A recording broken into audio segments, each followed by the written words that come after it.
প্রচণ্ড শরীরটা খারাপের জন্য ভিডিও আপডেট দেওয়া হয়নি। হঠাৎ করে দাঁতের যন্ত্রণা, সারা রাত তো ঘুমাতে পারিনি। ভোর 4টে পর্যন্ত এরকম দাঁতের যন্ত্রণা নিয়ে বসেছিলাম ঘরে। গরম জল, লবঙ্গ খেয়ে 4:30 পর্যন্ত ছিলাম।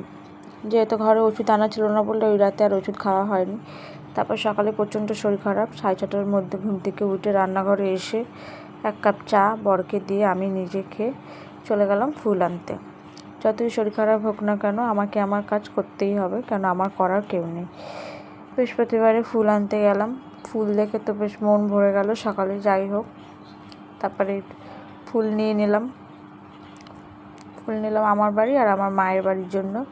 ফুল নিয়ে আমি এই রাস্তার পথেই তো মায়ের বাড়ি, ফুল দিয়ে আমি চলে এসেছি বাড়িতে। ভাত ডাল প্রায় হয়ে গেছে, শরীর ভালো নেই বলে আমি 1 তরকারি ভাত করব, তাই একটু সোয়াবিন আর ডাল ভাত, আর কিছু না।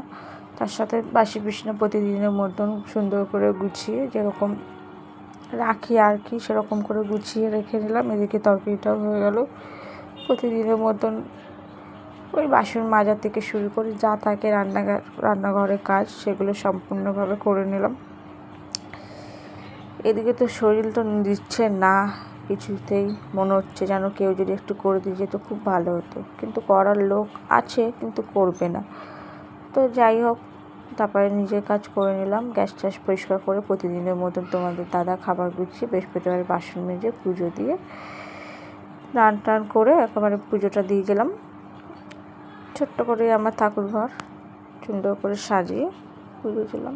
আজকের মতন এইটুকুনি, টাটা।